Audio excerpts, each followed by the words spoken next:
One of the things that we talk about every night on the program, we do the hero of the day, we do an armed citizen story, but we also do a deal of the day. We do a story where the punishment doesn't really fit the crime. You've got guys with, 18, 19 felony convictions, violent felonies to their name, and yet they're still doing a year, maybe 18 months behind bars, if that. There are a lot of problems right now with violent felons getting out early. Look at what's going on in California with the budget cuts, tens of thousands of people released. Now the counties are responsible for housing a lot of inmates. We're seeing stories of people who are arrested for, again, violent felonies, put back onto the street just hours later. Is there a better way? Is there something that can be done to ensure that the people who are violent and really should be off the streets are able to be off the streets when they get a 20-year sentence? They're actually put away for, that period of time. Talking with Vikrant and Reddy from the organization Right on Crime. How you doing, Vikrant? I'm great. How are you? Excellent. Thanks for joining us today. So what is your organization all about? Well, Right on Crime is an organization that's trying to get conservatives to think a little bit more about these problems in the criminal justice system, the kinds of things you were just talking about. In particular, to really focus in on how incredibly expensive it is to incarcerate all of these non-violent offenders and leave all of these violent offenders out on the streets. I think it's almost a two-tiered problem. The really, really bad guys aren't getting locked up for long enough, right, and the people who aren't quite so bad are getting locked up when they don't need to be. Well, and that's something that we've seen here is I know that there have been a number of books and studies that have come out over the past couple of years. I think there was a book called 5 Felonies a Day. 3 felonies a day. Harvey Silverglate, yeah. Now we're probably up to 5 at this point. It might be, yeah. We just saw, I think, Don Serber, who's a blogger in West Virginia, has been on a tear because they've introduced a bill in the West Virginia legislature that if you are caught with Sudafed that contains, pseudoephedrine, and you don't have a doctor's prescription for that, that would now be a prison sentence of 2 to 10 years. The average armed robber in West Virginia gets 18 months behind bars. So this is one of the things that you're talking about here. It's not. Are there too many laws that put too many well-meaning people in legal jeopardy in your system? My colleague Marc Levin just showed up. Yeah, so I was thinking about what you said. If you throw the book at everyone, even that guy who just had a little cough medicine for a real cough, pretty soon you run out of books in the library. So, you have to focus your bullets, if the NRA is, we're talking about that here, on the right folks, the real people that are putting us in danger. And yes, we do have too many criminal laws. I mean, there's over 4,500 federal criminal laws now. Couldn't even count them all. In Texas, we counted 1,700, including 11 relating to harvesting oysters. So 11 felonies for harvesting oysters. Yeah. Wow. Oh, didn't we pass one in the previous session? So We're up to 12 now? Yeah. Is that a huge? We're not joking. Is that a huge problem? I have friends who live in Texas. They've never talked about the oyster harvesters that are just wreaking havoc in that state. This is going to sound like a dumb question. I know where the laws come from, but why are these laws? Why are these new felonies constantly being proposed? Why is it the default position for a lot of lawmakers seems to be, well, there ought to be a law? Is it because they are lawmakers? Does it just stand to reason that that's going to be what they come up with? Well, I think, that's the easiest instrument you have. What's the old line? If what you have is a hammer, every problem looks like a nail. Right. That's what they've got. And then on the other hand, I really think that, citizens sometimes, will start calling around the clock about these problems that occur and say, well, you need to pass a law for this. And so the government tries to respond. But the problem you end up with there is that there already are dozens of laws on the books that would handle a certain situation.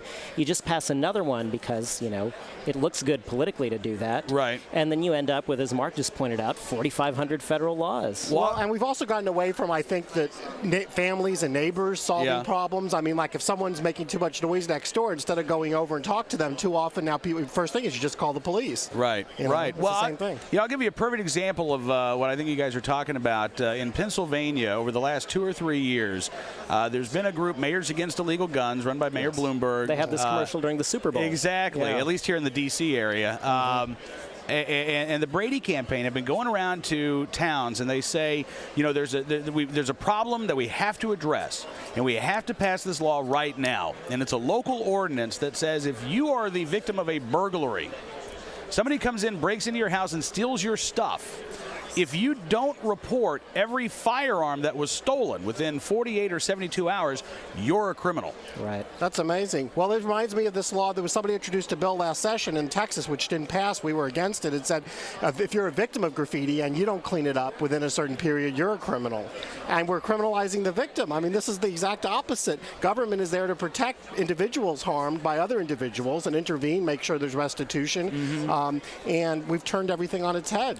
You know, when you look at situations like what's going on in California, where the federal government stepped in and said that California had to release tens of thousands of inmates because of overcrowding in the prison system, the plan that California came up with was to put a lot of low-level offenders back out on the streets, maybe release them early, and counties are now responsible for housing a lot of inmates that would have been in the state prison, which of course means that the jail space, which would have been taken up by, an armed robber who would be held without bond. Now a lot of these violent criminals, again, are being put back out on the streets, hours later.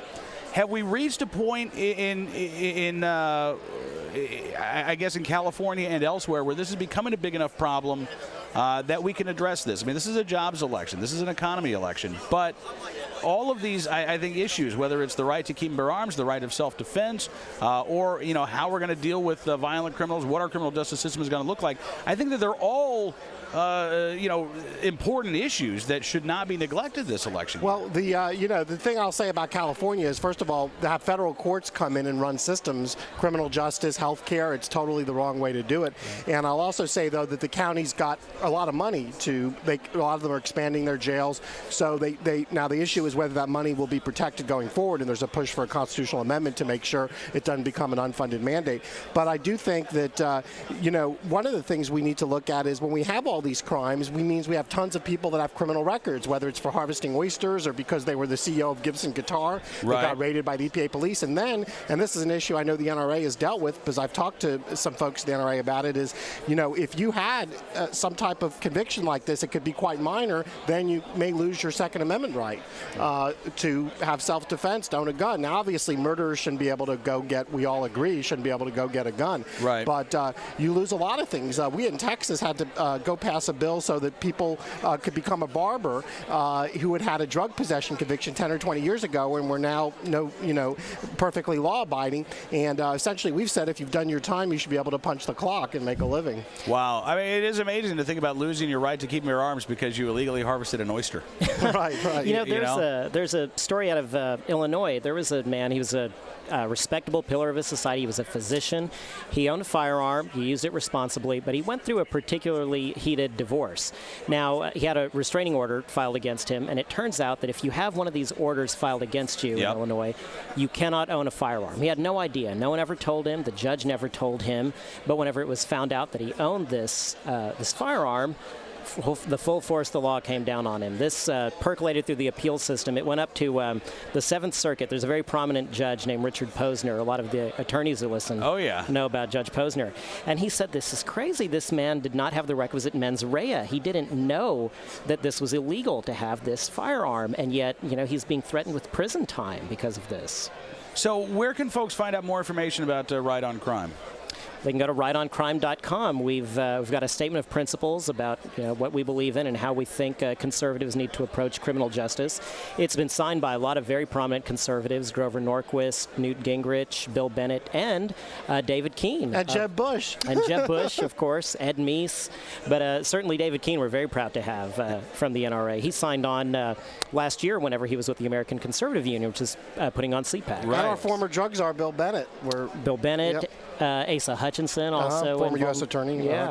Fascinating. Well, again, I know that this is a story that when people talk about crime, when the media covers crime in this country, they cover the actual crime itself. Rarely do they even bother to cover the trial or the conviction, much less, criminal justice issues. So I think this is an important issue that often gets neglected in terms of the mainstream media. So I'm glad to see that you guys are out there talking about this and trying to prompt a conversation about what our criminal justice system should look like in the 21st century. Well, thank you. By the way, we had dinner the night before last in New York City with the former chief of police under Giuliani, Chief Braden. Bill Braden. And, I think the data-driven policing, the comp stat, what was done in Giuliani, that's the right thing, not obviously taking people's guns away, but it's using our police more efficiently to deter crime. And as you know, having people that, when that burglar knows someone in that house may be shooting back, that also deters crime. Absolutely right. Well, listen, Marc and Vikrant, thank you again for coming on the program. Great meeting you all, and hope we can talk again soon. Thank you. Thank you for having us on.